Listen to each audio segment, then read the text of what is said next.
السلام عليكم. بالنسبة لهذا السؤال كيقول نكمل عملية التجاوز أو نتخلى على التجاوز. بالنسبة للجواب الصحيح هنا هو رقم واحد اللي هي نكمل عملية التجاوز. نوضحوا الصورة باش نفهموا أكتر. هنا عندنا الطريق كدي وكتجيب باش عرفناها بالخطوطة اللي متقطعين على ايدي اليسار. كانوا متقطعين أو لا ما كاينش الخطوطة، يعني راه الطريق كدي وكتجيب. كان متصل يعني الطريق غير كتدي، مفهوم.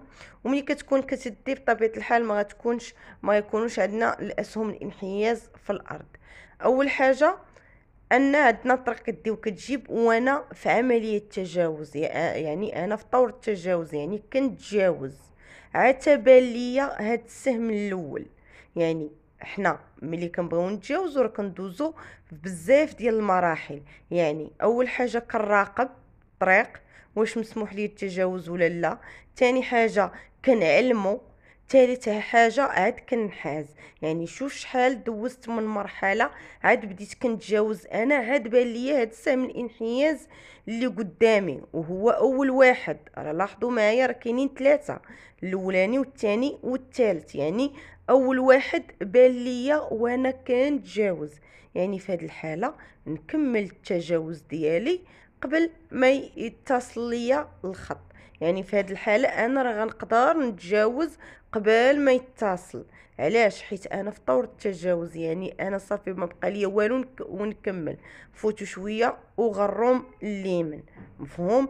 اما في الحاله الثانيه اللي ممنوع فيها التجاوز هي الا كنت في اليمين، حيت كنراقبو هو الاول. كنت في اليمين وبان ليا مسلك التجاوز، يعني انا راقبت ولقيت بلا الطريق مانعه عليا انني نتجاوز. كيقولوا ليا شدي اليمين ديالك راه الخط غيتصل. في هذيك الحاله ممنوع عليا نتجاوز. اما دابا نكمل التجاوز ديالي حيت دزت بزاف د المراحل. عاد بان ليا سهم الانحياز، نكمل التجاوز ديالي. هادو جوج الحالات اللي كيكونوا فيها هاد الاسهم الانحياز. سهله. كنتي في اليمين بالك ما تجاوزش، كنتي في اليسار وبارك كتجاوز عاد بالك كمل التجاوز ديالك. بالنسبه لهذا السؤال كيقول على بعد 1000 متر الاشارات الطرقيه كتعلمني على اني عندي الحق في التجاوز، نعم ام لا؟ بالنسبة للجواب الصحيح هو نعم، اللي هو رقم واحد. بالنسبة لهنايا راه غنقراو عليك اللافتة، هذه لافتة ديال الارشاد. هنا نشوفوا اش كتقول لي هاد اللافتة. هاد اللافتة كتقول لي غيولي عندك مسلك التجاوز على بعد 1000 متر، مفهوم. يعني كتبان لكم في الطريق عندي غير مسلك واللي جايين عندهم مسلك. في البانو حاطين لك غيولي عندك مسلك ديال التجاوز، ولكن اللي جايين غيبقى عندهم غير مسلك. هادشي امتى غيطبق؟ غيكون على بعد 1000 متر عاد غيكون هادشي. يعني ديك اللافتة الصغيرة اش كتسمى؟ كتسمى على بعد، يعني امتى غيبدا الخطر. عفوا امتى غيبدا داكشي اللي في البلاكه. يعني هاد اللافتات الصغرى راه يقدروا يكونوا في اللافتات ديال الخطر او المنع او الاجبار او الارشاد، اللي هي هاد العلامه. هادي عندي علامه ديال الارشاد. يعني ملي كتكون هادي على بعد كيقصدوا بها امتى غتلقى داك الشيء اللي في العلامه، مفهوم. او لا ملي كيكون عاوتاني اللي عندها الاسهم في الجناب، هذيك كتقول لي المسافه والطول والامتداد اللي غيبقى كيتواجد فيها هاد المسلك ديال التجاوز، مفهوم. مهم على بعد ما فيهاش الاسهم، يعني خاويه بحال هكا، وعلى طول او على امتداد او على مسافه، يعني اللي غيبقى كيتواجد ليا فيها داك الشيء اللي في البانو. كيكونوا عندها الاسهم في الجناب بحال هاد العلامه. بالنسبه لهذا السؤال كيقول غادي ندور على اليسار عند ملتقى الطرق اللي جاي، نعطي حق الاسبقيه اللي جايين من اليمين، نعم ام لا؟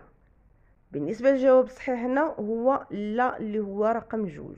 هنا نوضحوا الصوره. هنا عندي اولويه المرور، يعني اولويه المرور امتى غتكون عندي في الملتقى الطرق اللي جاي. امتى غيكون هاد ملتقى الطرق؟ على بعد 150 متر غنلقى داك ملتقى الطرق. حيت حنا خارج المدينه، ودائما اللافتات ديال الانتباه كيكون الخطر على بعد 150. يعني هذا ملتقى الطرق غنلقاه على بعد 150 متر. هذا الملتقى الطرق شنو غنطبق فيه؟ غنطبق فيه الاولويه ديالي، يعني ما غنسمح لا اليسار لا اليمين. واخا نكون غاده فيما كنت غاده، اليمين اليسار نيشان الاسبقيه ليا بالنسبه الى دواوليه على اليمين واليسار، ما كنسمحش ليهم. يعني هنا شنو قال لي؟ نعطي حق الاسبقيه اللي جاي من اليمين؟ غنقول ليه لا. قال لي نعطي حق الاسبقيه اللي جاي من اليسار؟ غنقول ليه لا. ولا ان يكون قال لي نعطي حق الاسبقيه اللي قدامي، اش ندير؟ غنقول ليه نعم، حيت انا دايره اليسار كيبقى في يدي اليمين، يعني خصني نسبقه هو من اليمين وهو من الطريق. مفهوم؟ يعني هنايا غيذكروا لكم اليمين واليسار، من الاخر غتقولوا لهم ما غنسمحش لهم حيت عندي علامه ديال الاولويه. ولا ان يكون قال لكم اللي قدامي كيتغير الموضوع. مفهوم؟ بالنسبه للسؤال كيقول في هاد الطريق الجبليه نقص من السرعه نعم ام لا؟ من الواجب عليا نوقف انا الاول نعم ام لا؟ بالنسبه للجواب الصحيح هنا هو نقص من السرعه، اللي هو رقم واحد. نقص من السرعه بطبيعه الحال دائما ملي كيواجهنا شي خطر ولا بد علينا خصنا نقصوا من السرعه. من الواجب عليا نوقف انا الاول؟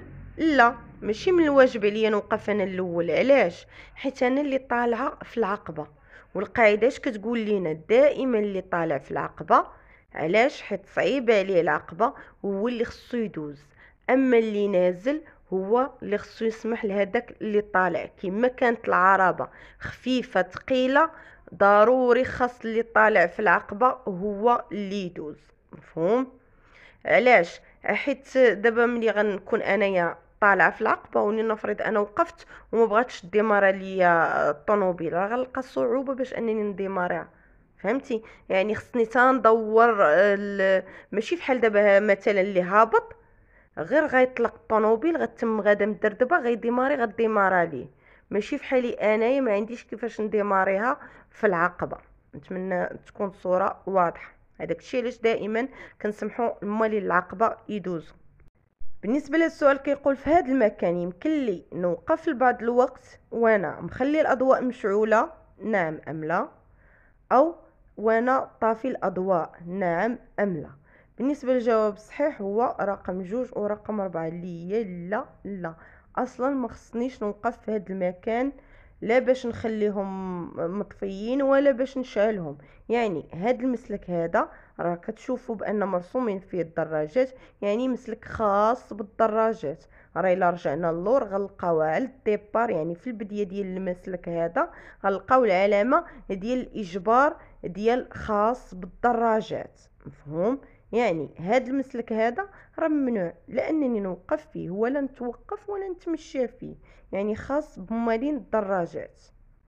بالنسبه للسؤال كيقول كنمشي بسرعه 70 كيلومتر في الساعه يمكن لي نخلي مسافه الامان ما كتقلش على 40 متر نعم ام لا؟ على 70 متر نعم ام لا؟ بالنسبه للجواب الصحيح هنا هو 40 متر. لا، شنو عطينا في العلامه؟ عطينا 70 متر، يعني نعم، اللي هو رقم 2 و3. هادو هما الاجوبه الصحيحه. بالنسبه لي انايا كنمشي المهم باش ما كنت غادي هنايا انا ما عطينيش تحديد السرعه، انا عطيني هاد المنع ديال مسافه الامان اللي خصني نخلي بيني وبين الشخص اللي قدامي. يعني انايا هنا خارج المدينه غنكون غاده السرعه ديالي حتى 100. مفهوم؟ قدامي نفق يعني خطر غنكون غاده دابا حاليا ب80. علاش؟ حيت دائما في الخطر كنقصوا 20 كيلومتر في الساعه. يعني انا قدامي نفق غنمشي ب80، يعني انا هنا غادا ب80.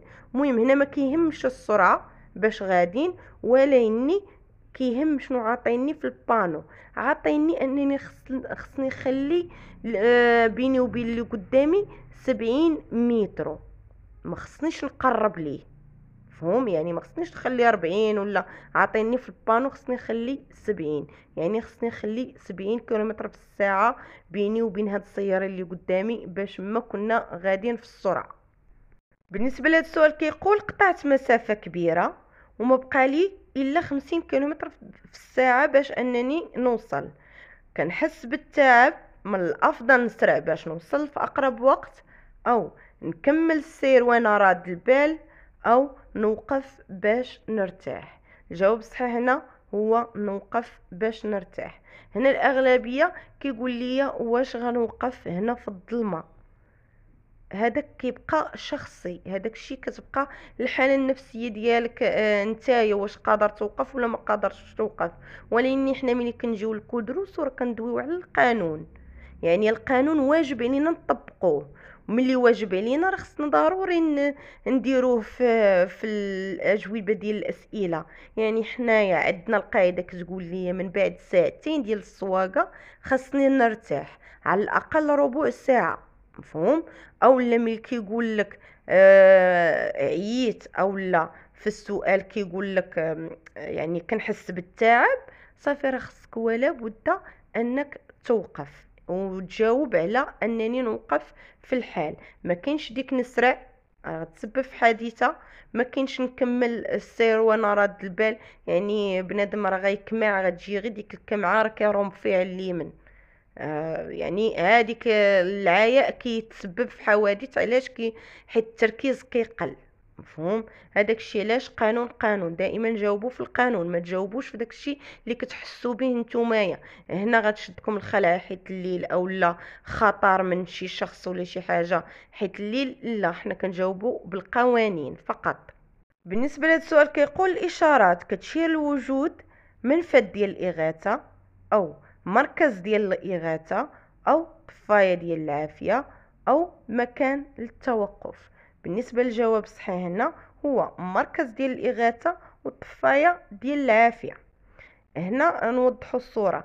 هنا هذا نفق، وهذا النفق هذا هو اللي كيكون فيه فحال واحد الشباك او لا واحد فحال واحد البيبه كيكون فيها هاد التليفون. هاد التليفون خاص بالنجدة، يعني غير الارقام اللي هما مجانيه، يعني غير 177 الدرك الملكي مثلا 19 البوليس 155 الاسعاف. يعني هادشي لاش كنعيطو، ما كاين لا صاحبي ولا ميكانيكي ولا، مفهوم؟ وهاد الطفايه هادي كتكون تاهي معلقه. علاش؟ وهذه كيستعملوها يعني الناس مالين الطوموبيلات، ماشي غير مالين الاطفاء. مالين الاطفاء راه ما محتاجينش ليها، راه كيجيبوا الماتيريال ديالهم، مفهوم؟ يعني يقدروا يستعملوها ايه، ولكن كلنا كنستعملوا هاد الطفايه ديال العافيه. هذيك الشباك كيكون فيه التليفون والطفايه ديال العافيه. ما ربانا كان شي خطر او لا وقعت لك شي مثلا شالت لك الطوموبيل بالعافيه، يعني تقدر تستعملها وتستعمل التليفون ديالك. اما منفذ الاغاثه كتكون فيها هاد الصوره هذه، يعني كيكون واحد المنفذ كيخرج من داك النفق باش انك تخرج مثلا الا وقع شي حريق في هذا النفق. بالنسبه لهذا السؤال كيقول يمكن لي التجاوز نعم ام لا. بالنسبه للجواب الصحيح هنا هو لا، اللي هو رقم جوج. بالنسبه لي هنايا شنو اللي غيمنعكم؟ راه ما مانعكمش داك المنعرج، هذه اول حاجه. علاش؟ باش عرفنا ما مانعناش المنعرج حيت الطريق غير كتدي. ملي كتكون كتدي ما عنديش مشكل انني نتجاوز في منعرج ولا عقبه ولا رؤيه ما واضحاش، يعني حيت كنعرف عندي خط متصل. راه كيبان لكم خط متصل، كنعرف راه الطريق غير كتدي. هنا شنو اللي مانعني؟ الا لاحظتوا في الروتروفيزور وهذه قاعده قبل ما نتجاوزوا، راه دائما كنراقبوا. شنو كنراقبوا؟ اول حاجه كنراقبوا واش الرؤيه واضحه ولا ما واضحاش، واش الطريق كدي ولا كتجيب، وكنراقبوا الروتروفيزور واش مورانا شي واحد كيتجاوز. يعني المرايه عندي فيها واحد مدرجه شاد اقصى ديال اليسار، يعني راه كيتجاوز، يعني غنسمح ليه هو الاول يتجاوز. واخا ما يكونش انا داير لكم السينيال او لا مدير لكم شي اشاره راه كيتجاوز، ولكن راه صافي راه كيبان لكم في المسلك ديال التجاوز. والمرايه كنقراوها كما باركين، كما كنشوفوا فيها. مثلا دابا كنشوفوا فيها كان في اليمين راه في اليمين، يعني راه مورايا. كان في اليسار راه كيتجاوز، يعني في هذه الحاله راه كيتجاوز. ما يمكنش ليا نسبقو او لا نتذاكر معاه انا في الطريق، يعني تيتجاوز هو عاد ممكن انني ندير السينيال ونتجاوز. بالنسبه لهذا السؤال كيقول غادي ندور على اليسار، غادي نعطي حق الاسبقيه اللي جايين من اليسار او اللي جايين من اليمين او اللي جايين من القدام، او ما غاديش نعطي حق الاسبقيه لتا واحد. يعني الجواب الصحيح هنا هو رقم 1 ورقم 2 ورقم 3. يعني نسمح لليمين واليسار ونسمح حتى اللي قبالتي. هنا نوضحوا الصوره ونعرفوا علاش غنسمح لكل شيء. هنا عندي الضو كيرفرف، يعني الضو الصفر كيرفرف دائما. ملي كيكون كيرفرف يعني اعتبروه بحال ما خدامش. علاش كيقولوا لك رد البال ودوز؟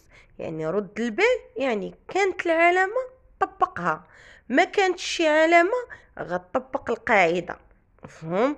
يعني هنايا عندي العلامه، يعني العلامه ديال اعطي حق الاسبقيه. لمن غنعطيو حق الاسبقيه غنعطيوها اليمين واليسار. يعني في هذا ملتقى الطرق غنسمح لمول اليمين ونسمح لمول اليسار. مفهوم؟ ونجيو دابا اللي قدامي. اللي قدامي فين غادا دايره؟ انا غادا دايره اليسار. يعني فين غيبقى هوايا عندي؟ غيبقى في اليمين ديالي. يعني انا غنقطع عليه طريقه، وما خصنيش نقطع عليه طريقه تنسبقه هو الاول، تيدوز هو الاول. هذاك الشيء علاش على قبل العلامه قلنا غنسمحوا اليمين واليسار، وحيت انا دايره اليسار، وحيت انا وياه عندنا نفس العلامه وعندنا نفس الضوء، يعني كنطبقوا انا وياه القاعده. يعني كان هو غيدور لجهتي ما غنسمحش ليه، كنت انا غندور لجهته ما غيسمحش ليا. ولاني انا دابا دايره اليسار يعني دايره لطريقه، خاصني نسمح ليه هو الاول يدوز. بالنسبه لهذا السؤال كيقول يمكن لي نتجاوز الحافله نعم ام لا؟ بالنسبه للجواب الصحيح هو نعم، يمكن لي نتجاوز هاد الحافله. علاش؟ حيت دايره السينيال اليمين، يعني باغا تدور اولا باغا تستاسيوني اولا توقف شي راكب. مفهوم؟ يعني انا مسموح لي نتجاوز، الرؤيه ديالي واضحه، الروتروفيزور يعني ما كاين حتى شي واحد باغي يتجاوز، يعني مسموح لي انني نتجاوز هاد الحافله. بالنسبه لهذا السؤال كيقول في هذه الحاله انا في الوضع المناسب باش نكمل السير القدام نعم ام لا؟ ندور على اليسار نعم ام لا؟ بالنسبه للجواب الصحيح هنا هو نعم. نعم باش نكمل السير وباش ندور. علاش؟ حيت الا لاحظتوا معايا انا هنا دابا عندي غير مسلك ياك، ولاني ملي غنفوت هاد المساحه المخططه كما قلنا هاد المساحه المخططه راه بحال التروطوار، يعني ممنوع انني نتمشى فوق منها. هاد المساحه علاش؟ باش كيديروا لكم واحد المسلك اللي هو كيكون باش انك الا بغيتي تدور اليسار كيخليو ديك المساحه ممنوع فيها السير، باش حتى واحد ما يمشي فيها ليكون واقف شي واحد تماكن بطونوبيلته وباغي يدور اليسار. هذاك الشيء علاش ممنوع السير في ديك المساحه المخططه. هنا الا لاحظتوا معايا امتى الباب ديال المسالك بجوجهم غيكون؟ يعني غيكون في هاد البلاصه هادي. يلا غنبدا انا نختار، ويلا الا بغيت انا ندخل اليسار من دابا خاصني ندخل اليسار، ومن دابا الا بغيت نمشي نيشان غنشد المسلك ديال نبقى في هذا المسلك نيت ونشد المسلك باش نمشي نيشان. بالنسبه لهذا السؤال كيقول في هذه الهبطه نقوم بالحصر نعم ام لا؟ يمكن لي نمرر المستوى الصفر من مستويات السرعه نعم ام لا؟ بالنسبه للجواب الصحيح هو لا لا، 2 و4. يعني هنا قال لك في هذه الهبطه نقوم بالحصر. شنو هو الحصر؟ راه هو نفراني. واش انا باغا نكمل طريقي ولا باغا نفراني نوقف وفي وسط الطريق؟ لا، يعني انا اش خصني ندير في هذه الهبطه؟ خاصني نبومبي الفران. يعني خاصني ماشي نحصر، نبومبي الفران يعني نضغط على الفرامل بصفه متتاليه. هذا هو الجواب الصحيح. هنا قال لك يمكن لي نمرر مستوى الصفر. شنو هو مستوى الصفر؟ راه هو بوامور. يعني انا الا درت نقطه عطاله اللي هي بوامور، امتى كنديروا هذه؟ كنديروها يعني كنستاسيونيو وكنسكت باش كنسكتوا الطوموبيل كنوقفوا البواطه فيتاس على بوامور. مفهوم؟ يعني انا غاده في الحدوره، الا مشيت درت هاد بوامور اش كدير؟ كتبقى غاده الطوموبيله مدردبه، يعني كتولي زايده في السرعه وكتولي بحال غاده كنقولوا مدردبه في الحدوره. هاد القضيه هادي شكون اللي كيديرها؟ كيديروا هذوك المحترفين او الاغلبيه غتلاحظوا مالين الطاكسيات راقبوهم كيديروهم في واحد ماشي الحدوره اللي هي خطيره، يعني كتولي مغلبه وهما يقدروا يتحكموا فيها ولكن كتولي الطوموبيله مغلبه عليه. يعني امتى كيديروها الا بغاو يقتصدوا في المازوت او الوقود، يعني وممنوع، يعني ما كنصحكمش بها، انا كنعطيكم الفكره كيفاش دايره. يعني كيتم غادي فيها في الحدوره ولكن هو غادي وكيبوم بالفران. علاش؟ باش كتخفف ليه ديك القوه ديال الاندفاع ديال الطوموبيل حيت كتولي غادا مدردبه. مفهوم؟ اما هي خطر وما كنديروهاش نهائيا. يعني كنمشيو كندوز دوزيام وكنبومبي الفران في الحدوره. بالنسبة للسؤال كيقول يمكن لي نتجاوز العربة الأولى نعم أم لا؟ بالنسبة للجواب صحيح هو نعم. بالنسبة لهنايا عندي طريق كدي وكتجيب ياك، وانا ممنوع عليا التجاوز، يعني الخطوطة كيقربوا يعني ممنوع عليا التجاوز، ولكن هذا اللي قدامي اون بان، يعني في هذه الحالة انا مسموح لي نتجاوز ولاني غير عربة وحدة. اصلا في الطريق كدي وكتجيب واخا ما يكونش هذا اللي قدامي اون بان، راه ممنوع عليا نتجاوز ثلاثة العربات او جوج العربات، غنتجاوز غير وحده في الطريق كدي وكتجيب. هنا بالنسبه لي عندي الخطوط كيقربوا، يعني باقي ما اتصلش الخط، مسموح ليا انني نتجاوز هذا حيت واقف يعني اون بان، يعني يقدر يكون عنده شي عطل في الطوموبيله، يعني خصني نتجاوزه باش نكمل طريقي. بالنسبه للسؤال كيقول كنمشي بنفس سرعه الشاحنه نكمل السير القدام ثم ندمج في حركه السير، او نقص من السرعه ونعطي حق الاسبقيه. هنا بالنسبه للجواب الصحيح هو رقم واحد. هنا لاحظوا معايا الصورة، عندي مسلك الاندماج اللي هو هذا المسلك اللي انا فيه، باش عرفناها بالعلامة ديال اعطاء حق الاسبقية المالي لوطوروت ياك، وعندنا خط متصل في اقصى اليسار يعني كيبين ليا بانها لوطوروت. مفهوم؟ وانا السرعة ديالي نفس السرعة ديال الشاحنة، يعني وهي باقة مورايا، يعني ما غتوصلش عليا، واخا نبقى غاده في هذا المسلك هذا وندمج ما غتوصلش عليا حيت نفس السرعه، يعني هي باقا اللور راه غتبقى المسافه الامان بيني وبينها هي المسافه ديال الامان اللي غتبقى. مفهوم؟ اما كون قالوا لي يعني سرعتي قليله، هذه ما عمرهم ما غيديروها، دائما كيقولوا يا اما كنمشي بنفس السرعه يا اما اكثر منها في السرعه. هادو هما الاسئله اللي كيديروا، ما عمرهم ما كيقولوا لك انا سرعتي قليله، لا، كيديروا لك الشاحنه قدامك في لوطوروت، يعني اش خاصك دير؟ غتبقى موراها تتجاوز من جهه اليسار. هادو هما الاسئله اللي كيديروا في هذا السؤال هذا. يعني هنايا نكمل سير قدام، نكمل في هذا المسلك ديال الاندماج وندمج وهي راه ما غتلحقش عليا. بالنسبة للسؤال كيقول يمكن لي التجاوز نعم أم لا؟ بالنسبة للجواب صحيح هو نعم يمكن لي التجاوز. كتبان لكم الطريق مسرحة، الخطوط اللي حداك راهما متقطعين متصلة للي جايين، والروتروفيزور خاوية، يعني متاح لك انك تجاوز ومسموح لك التجاوز. وبالنسبة لهذا السؤال كيقول في هذا النفق اللي كيتواجد خارج التجمع السكني يمكن لي نمشي واش بأضواء الطريق او باضواء التقابل او باضواء الوضع وحدهم. هنا القاعده اش كتقول لي؟ كتقول لي دائما في النفق خصني نمشي باضواء التقابل، يعني الجواب الصحيح هو رقم جوج، يعني تقابل دائما في النفق، كي كان داخل التجمع السكني كي كان خارج التجمع السكني. بالنسبة للسؤال كيقول تناول بعض الأدوية يمكن له يتسبب زيادة وقت رد الفعل نعم أم لا؟ بالنسبة للجواب الصحيح هو نعم، دائما وقت رد الفعل كيتزاد، يعني حنا كيكون عندنا في الثانية اللي حنا نورمال، اما الا كنتي مشكل او لا معصب او لا ملاهي مع صاحبك في الطوموبيل ولا ملاهي في الراديو ولا شارب الادويه ولا شارب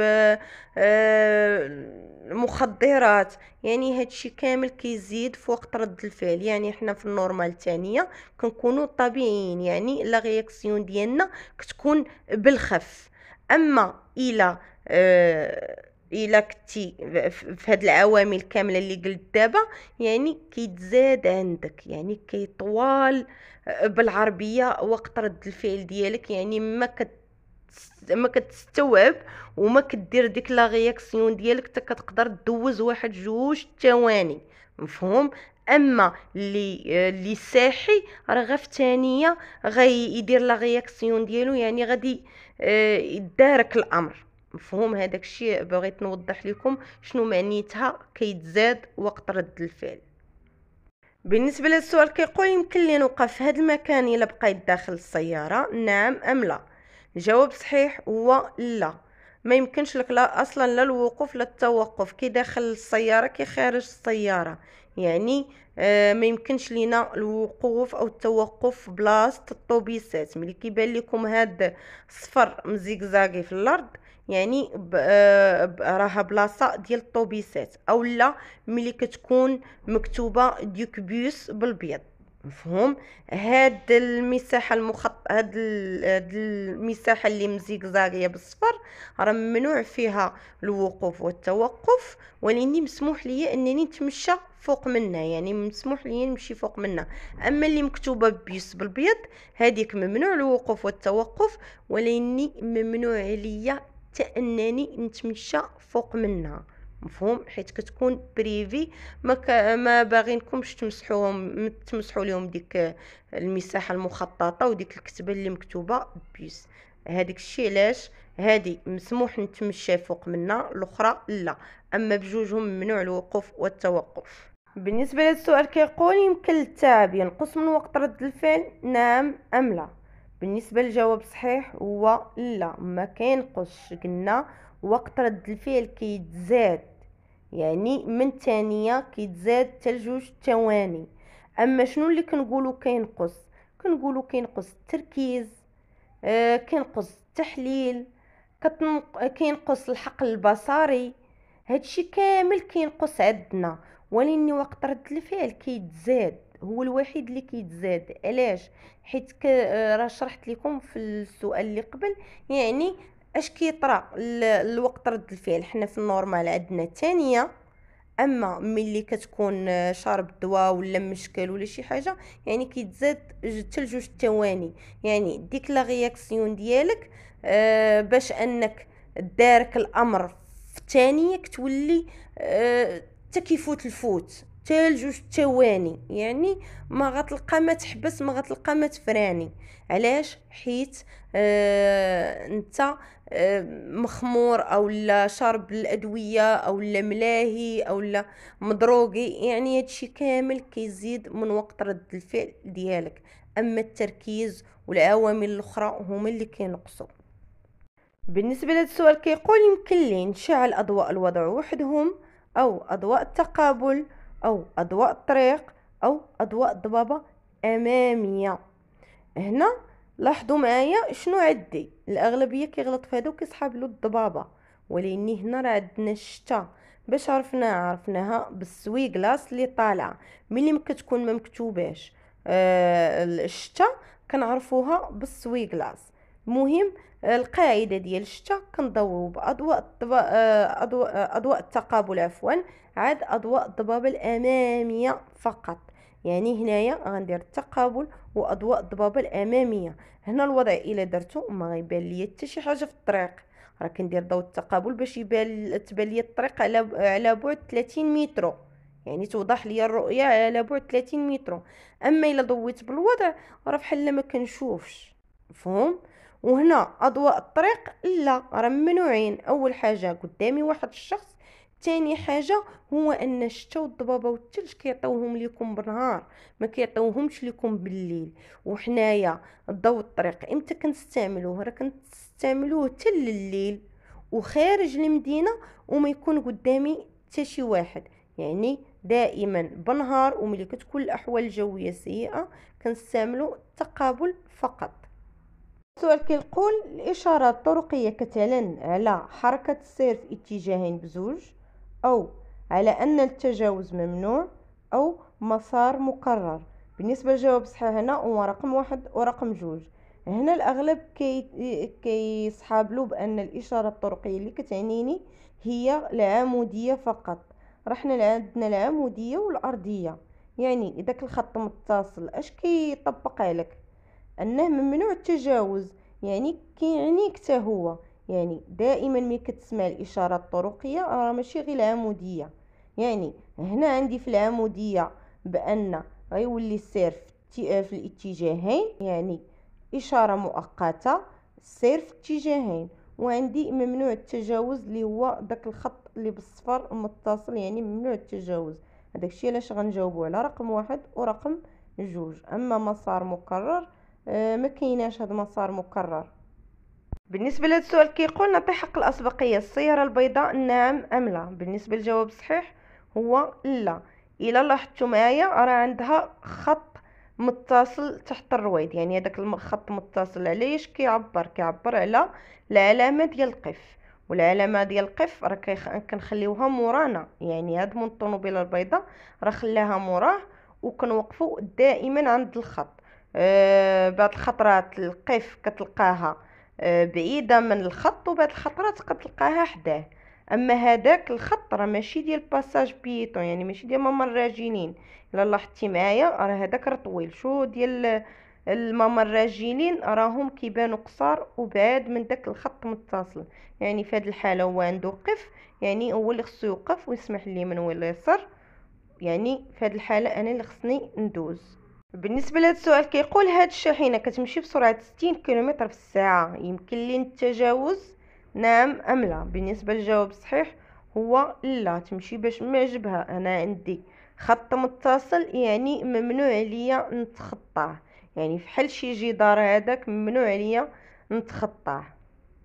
بالنسبه لهذا السؤال كيقول في ملتقى الطرق اللي جاي من الواجب عليا نعطي حق الاسبقيه اللي جاي من اليمين نعم ام لا؟ بالنسبه للجواب الصحيح هو نعم، من الواجب عليا نعطي حق الاسبقيه اليمين. علاش؟ حيت عندي انا اعطي حق الاسبقيه، العلامه ديال اعطي حق الاسبقيه، وعندي تحت منها على بعد 150 غتلقى قف. هذيك اللافته الصغرى التكميليه هي اللي كتبين لك اشنو غتلقى من هنا لقدام. مفهوم؟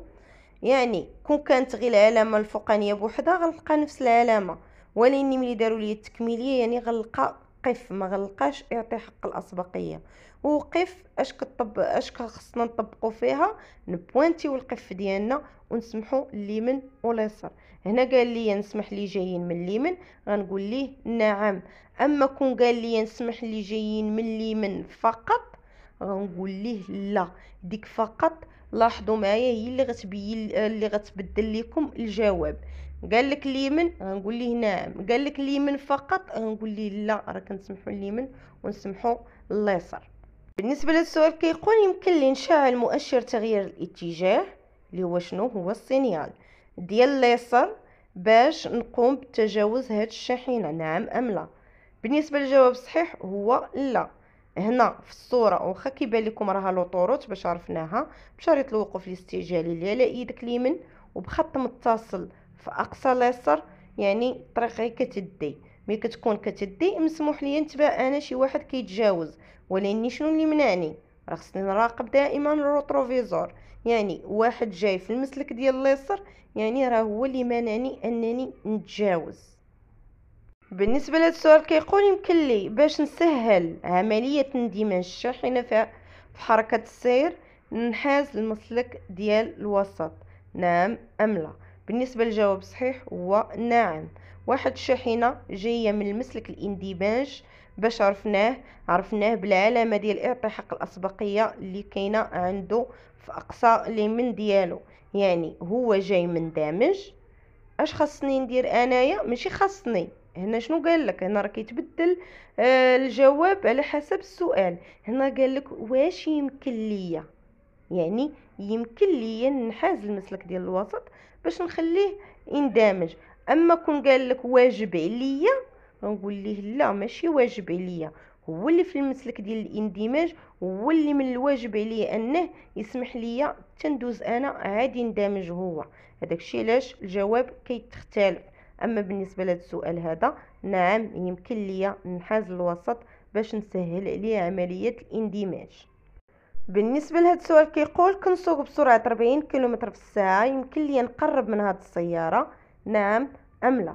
بالنسبه للجواب الصحيح هو لا.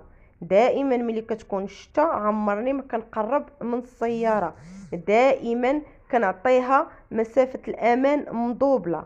نورمالمون حنا في داخل المدينه خصني ضروري نكون انا حدا واحد البوطو وهو يكون حدا البوطو اللي قدامي، ولاني في الجو اللي هو صافي، يعني ما كايناش الاحوال الجويه سيئه. ملي كتكون الاحوال الجويه سيئه بحال الشتا الضباب الثلج دائما كنضوبلو. يعني نورمالمون انا خصني نكون حدا هاد البوطو هذا ياك، وهو في الجو العادي خصو يكون حدا هاد البوطو، ولاني دابا خصني ندوبل معاه مسافه الامان، يعني خصو يكون في البوطو الثالث باش ما كان غادي في السرعه. نورمالمون حنا راه اصلا السرعه داخل المدينه راه حدنا 60، يعني دائما خصني نكون المسافه ديالي بيني وبينه 36 متر، وما بين بوطو راه كاين 40 متر، يعني كافيه وموفيه. مفهوم؟ ودائما ملي تكون شتا الضباب الثلج دائما خص يكون بيني وبينه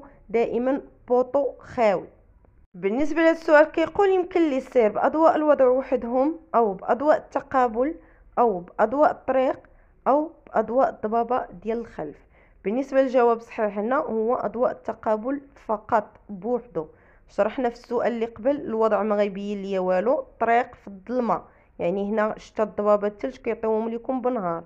والقاعدة ديال الشتا دائما التقابل وأضواء الضبابة الأمامية فقط، باش كنبين على طريقي القدام، ما محتاجاش ندير الخلفيه راه غيعمل لي مورايا، حيت في الشتاء كتكون واضحه شويه الرؤيه، صافيه الدنيا، غير الشتاء كتهبط، ماشي فحال الضباب اللي كتكون في الثلج وفي الضبابه. يعني الرؤيه ما يعني خصني ضروري نبين على طونوبيلتي من الخلف باش هذاك اللي جاي يشوفني على بعد 150 متر في الضبابة وفي الثلج. هذاك الشيء علاش القاعدة ديال الثلج والضبابة كتختلف، ضروري ما كنديروا التقابل اضواء الضبابة الامامية زائد الخلفية. شتا بوحدها اللي كنديروا التقابل واضواء الضبابة الامامية فقط. هذاك الشيء علاش في السؤال كون قالوا لي اضواء الضبابة الامامية غنكتب نعم، اما قالوا لي الخلفية ما غنكتبهاش اصلا، غندير غير التقابل بوحدها. بالنسبة للسؤال كيقول التجاوز كيصبح مسموح به ابتداء من عند اللافتة، أو على بعد 400 متر، أو كيمتد على مسافة 400 متر. هنا الجواب الصحيح هو رقم جوج، على بعد 400 متر. راه وضحنا اللافتة التحتانية التكميلية ملي ما كيكونوش فيها الأسهم كتسمى على بعدها، امتى غيبدا داك الشيء اللي في البلاكه، وملي كيكونوا عندها الاسهم في الجناب يعني امتداد او الطول او المسافه اللي غيبقى كيتواجد ليا فيها. يعني هنا عندنا على بعد، يعني على بعد 400 متر غيولي عندك مسلك التجاوز، يعني غيوليو عندك جوج المسالك واللي جايين مسلك واحد. اما كيمتد او على مسافه او على طول تتكون ديك اللافته التحتانيه فيها الاسهم في الجناب، ديك الساعه عاد غنقولوا هاد المسالك او مسلك ديال التجاوز اللي ضافوا لينا غيبقى كيتواجد ليا على مسافه 400 متر كون كانت العلامه التكميليه فيها الاسهم في الجناب.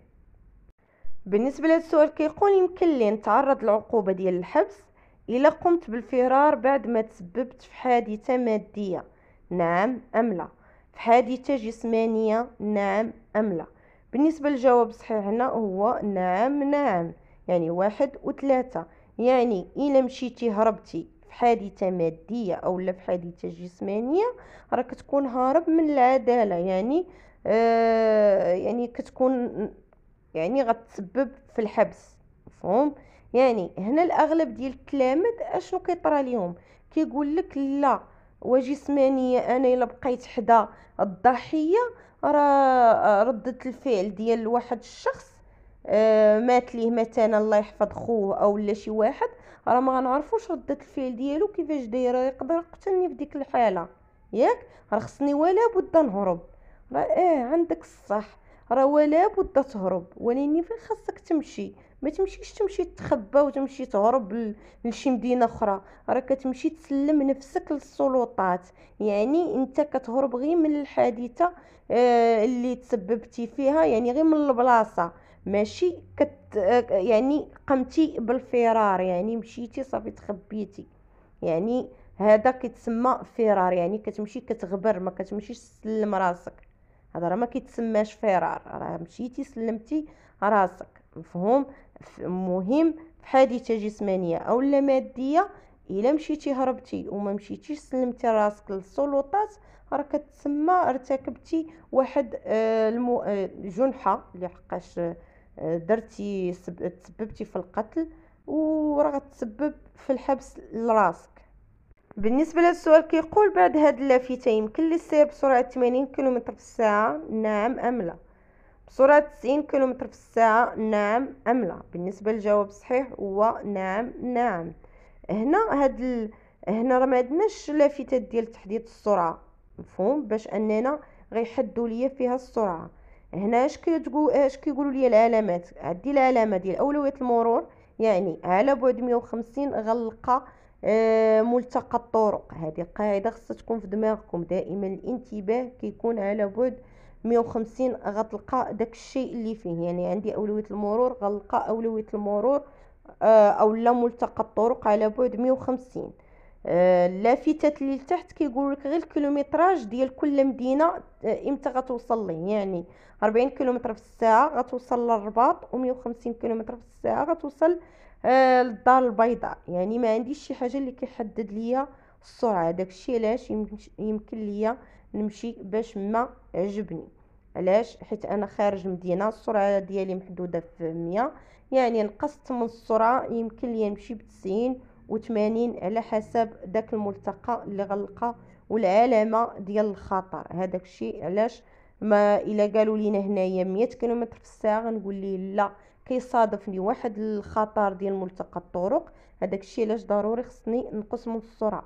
بالنسبة للسؤال كيقول العربات اللي في الخلف غتقوم بالتجاوز، واش نشد اليمين او نقص من السرعه او نحافظ على نفس السرعه ديالي او نزيد في السرعه؟ هنا الجواب الصحيح هو رقم 1 ورقم 3. اللي القاعده اش كتقول ليا؟ كتقول ليا شدي اليمين ديالك واحتفظي بنفس السرعه، يعني ما تزيدي ما تنقصي. الا زدتي ولا نقصتي كتسبي في واحد الحادثه وكتعتبر مخالفه. يعني الا زدنا راه كنتذاكروا معاه غيولي متسبب ليه مسبه لي انا في واحد الحادثه، يعني غيجي شي واحد من قدامه في اتجاه المعاكس وغيصدق ضاربه، او الا نقصت راه غيولي داخل فيا من الخلف. يعني ما كنقصوا ما كنزيدوا، كنحتفظوا بنفس السرعه. هذه القاعده. بالنسبه لهذا السؤال كيقول كيتواجد منفذ الاغاثه قرب المكان اللي متواجد فيه او على بعد 150 متر، كاين من جهة اليمين او من جهة اليسار. هنا دائما الجواب الصحيح عفوا بعدا هو قرب المكان اللي هو رقم 1 وعلى اليمين. يعني دائما داك منفذ الاغاثة كيكون من جهة اليمين، يعني من جهة، يعني المسلك ديالي انا كيكون من جهة اليمين ديالي، وتا اللي جايين كيكون عندهم من جهة اليمين، فهم؟ يعني كل واحد فينا كيكون عنده في الجهة ديالو من جهة اليمين. هذا المنفذ الاغاثة هذا راه واحد الباب منه كنخرجوا الا وقعت شي حريق مثلا، منه كنخرجوا من هذا النفق هذا، ودائما كيكون قرب العلامه. راه ماشي مثلا بحال الانتباه كيكون على بعد 150، لا، دائما العلامه كتكون كيكون حداه الباب اللي غتخرج منه. هذاك الشيء اللي كيتسمى منفذ، يعني كتنفذ منه بجلدك، يعني كتخرج منه، كيخرجك من داك النفق الا وقع فيه شي حريق. بالنسبه لهذا السؤال كيقول ندوز قبل العربه البيضاء، نعم ام لا؟ قبل العربه الزرقاء، نعم ام لا؟ بالنسبه للجواب الصحيح هو نعم. نعم اللي هو 1 و3 غندوز قبل منهم بجوج، يعني قبل منهم هي انا الاولى، بعد كتسمى حتى كيدوزو. يعني من السياره الزرقاء، علاش؟ حيت عندها قف، راه كتبان لكم العلامه ديال قف. ولا ما بانش لكم كيبان لكم خط متصل اللي حدا الرويضه. اما هذا اللي جاي في اليسار راه كيتعتبر في اليسار ديالي، ما كنسمحش ليه يدوز، اللي هو مول البيضاء. بالنسبه لهذا السؤال كيقول السياره كتمشي بسرعه 70 كيلومتر في الساعه، يمكن لي القيام بالتجاوز، نعم ام لا؟ بالنسبه للجواب الصحيح هو نعم. الاغلب غيغلط وغيقول لا، راه عندي اللافته ديال انتهاء مسلك التجاوز، يعني ما يمكنش ليا نتجاوز. غنقول لهم لا، امتى ما يمكنش لك التجاوز؟ ما يمكنش لك التجاوز الا كانت اللافته فيها اقل من 400 متر. يعني هنايا عندنا على بعد 400 متر عاد غيسالي مسلك التجاوز، يعني باقا لك واحد المسافه فين غتجاوز. وبالنسبه للبلاكه عندنا السرعه محدوده في 90 كيلومتر في الساعه، وهو كيمشي غير ب70، يعني انا يمكن ليا نتجاوزو ب90 كيلومتر في الساعه. فهم؟ يعني العلامه ما مانعنيش. علاش؟ حيت السرعه ديالته غير 70، انا ممكن ليا نتجاوزو ب20 كيلومتر في الساعه، يعني زايده ب20. واللافتة الفوقانية راه تال على بعد 400 متر، عاد المسلك ديال التجاوز غيسالي.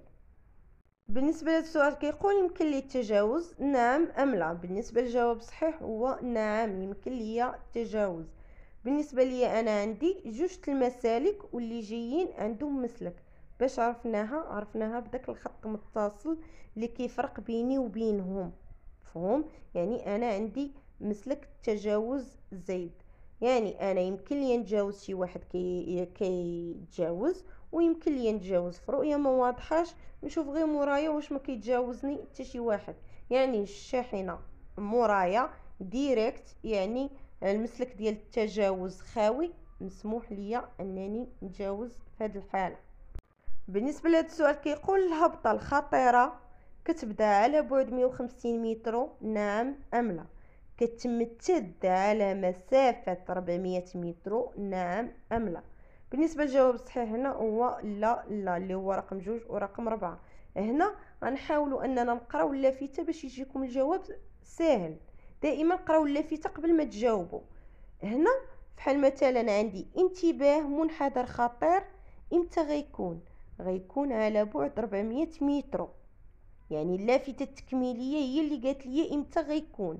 اما كون ما كانتش ديك اللافته التكميليه غنقولوا القاعده اللي هي على بعد 150 خارج مدينه. اما دابا عندي اللافته التكميليه قالت لي على بعد 400 متر، يعني غيكون الخطر على بعد 400 متر، عاد غتلقى هاد المنحدر. ما بقيناش غنلقاو على القاعده ديال 150. دابا نجيو للسؤال، قال لك هنا كتبدا على بعد 150 متر، غنقول لهم لا، هذه القاعده ديال الانتباه كون كانت بوحدها العلامه بوحدها. اما دابا راه عندي العلامه التكميليه ديال على بعد، يعني قالوا لي امتى غيكون داك الخطر. هنا في السؤال الثاني قال لك كيمتد على مسافه 400 متر، غنقول ليه لا، راه على بعد، يعني كون كانت على مسافه غيكونوا عندي الاسهم في الجناب، يعني عاد غنقولوا على مسافه او امتداد او على طول غيبقى كيتواجد ليا داك المنحدر.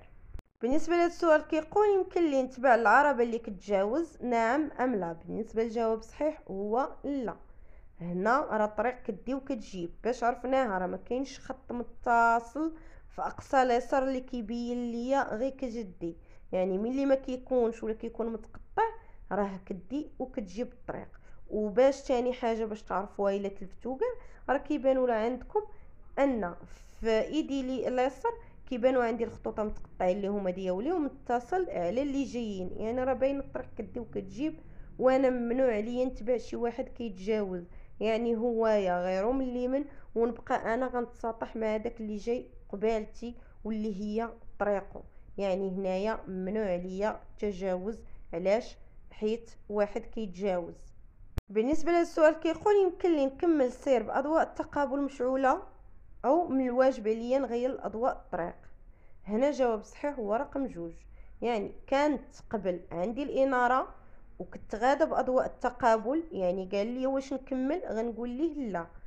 هنا راه ولات عندي الظلمه، يعني واجب عليا نحول الاضواء الطريق، اللي كيضويو على 100 متر باش انها توضح ليا الرؤيه عن بعد، وبالخصوص انني هنا كنكون غادا ب 100 كيلومتر في الساعه. اما بالنسبه ملي ما كتكونش الاشارات الطرقيه في الارض، مثلا دوك الخطوط اللي كتكونوا متقطعين اللي كيكونوا في الارض مرسومين، هذا كيشكل عليا خطر. يعني هنا بشحال غنكون غادا ب 80 كيلومتر في الساعه. المهم ضروري انايا نرجعوا للسؤال، ضروري انايا هنايا ملي كنكون خارج المدينه وما قدامي حتى واحد وفي الظلمه، واجب عليا نضوي باضواء الطريق اللي كيضويو على 100 متر. ما خصنيش نبقى غادا بضوء التقابل اللي كيضوي غير على 30. تيكون قدامي غيجي شي واحد، عاد ديك الساعه نضوي باضواء التقابل.